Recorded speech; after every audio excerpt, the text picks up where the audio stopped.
सो hey everyone, हम एक ऐसे जनरेशन में रह रहे हैं जहाँ पे ओवर थिंकिंग होना, ओवर थिंकिंग करते रहना बहुत ही नॉर्मल है। क्योंकि हर कोई एक दूसरे से आगे निकलने की दौड़ में शामिल है, तो ऐसे में एक दूसरे को देख के ओवर थिंक करना बहुत ही नॉर्मल है। इवन मैं भी बहुत ज़्यादा ओवर थिंक करती हूँ, और इसलिए मैं आज आपको बता रही हूँ कि कैसे क्या करके आप ओवर थिंकिंग को कम कर सकते हो। तो फर्स्ट थिंग फर्स्ट, अगर आप स्पिरिचुअल नहीं हो, बिल्कुल भी भगवान भगवान पे नहीं मानते हो और सिर्फ ओवर थिंक करते रहते हो, तो आपका बंटा धार हो जाएगा। क्योंकि ओवर थिंकिंग में हेल्प करने के लिए ये भगवान की बातें, भगवान की कहानियाँ, भगवान के जो श्लोक हैं, या भगवान से जुड़ी कोई भजन हो गए, कुछ भी, ये बहुत हेल्प करता है।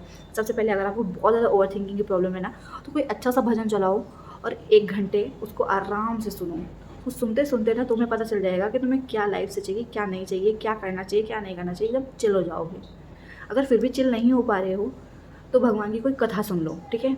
और कथा सुनते सुनते ना तुम्हें रियलाइज़ हो जाएगा कि तुम जो अपने आप को इतना महान समझ रहे हो, तुम जो इतना कह रहे हो कि मैं लाइफ में ये अचीव करना चाहता हूँ, वो अचीव करना चाहता हूँ, रुको, ठहरो, सब्र करो। तुम ना इस दुनिया में तिनके से भी कम वैल्यू रखते हो, तो खुद को इतनी वैल्यू देना बंद कर दो। उस कथा को सुन के तुम्हें ये रियलाइज़ हो जाएगा, और तुम्हारी ओवर थिंकिंग 2 मिनट में ख़त्म हो जाएगी। तो ये तो मतलब बहुत ही इंपॉर्टेंट है कि तुम भगवान की कथा और भजन सुनो। उससे तुम्हारी ओवर थिंकिंग तो चुटकियों में ख़त्म हो जाएगी। बट मान लो अगर तुम्हें ओवर थिंकिंग के लिए ये सारी चीज़ें नहीं करनी है, तो तुम क्या कर सकते हो।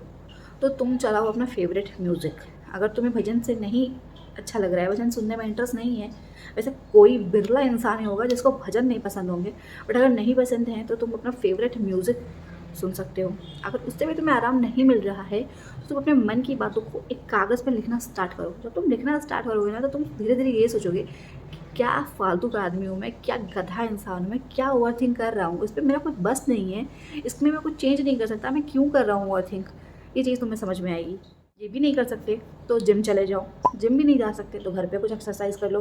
वो भी नहीं कर सकते तो थोड़ा सा योगा कर लो। और वो भी नहीं कर सकते ना, तो तुम्हारे जो काम बचे कुचे हैं जो तुम्हें करने हैं, लाइक कपड़े अगर धोने हैं, कपड़े प्रेस करने हैं, या घर की सफाई करनी है, या अलमारी सेट करना है, कुछ भी तुम्हारा काम है ना, उस काम को करने में लग जाओ। जब तुम उस काम को करने लगोगे तो तुम्हारी ओवर थिंकिंग यहाँ से निकल के कहाँ गई कुछ पता नहीं चलेगा। नंबर 5, अगर तुम्हें ओवर थिंकिंग बहुत ज़्यादा करनी है और बिल्कुल ऐसा हो ही नहीं रहा कि तुम्हारी ओवर थिंकिंग बंद ही नहीं हो रही है, तो एक काम करो। ऐसा काम करो जिसमें तुम्हें बहुत इंटरेस्ट हो।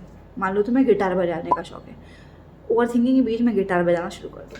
मान लो तुम्हें जैसे मेरी तरह वीडियोस बनाने का शौक है, ओवर थिंकिंग के बीच में वीडियोस बनाना शुरू कर दो। मान लो तुम्हें स्केचिंग का शौक है, ओवर थिंकिंग के बीच में स्केचिंग, ड्राइंग, कुछ भी बनाओ, कुछ क्रिएटिव कर लो।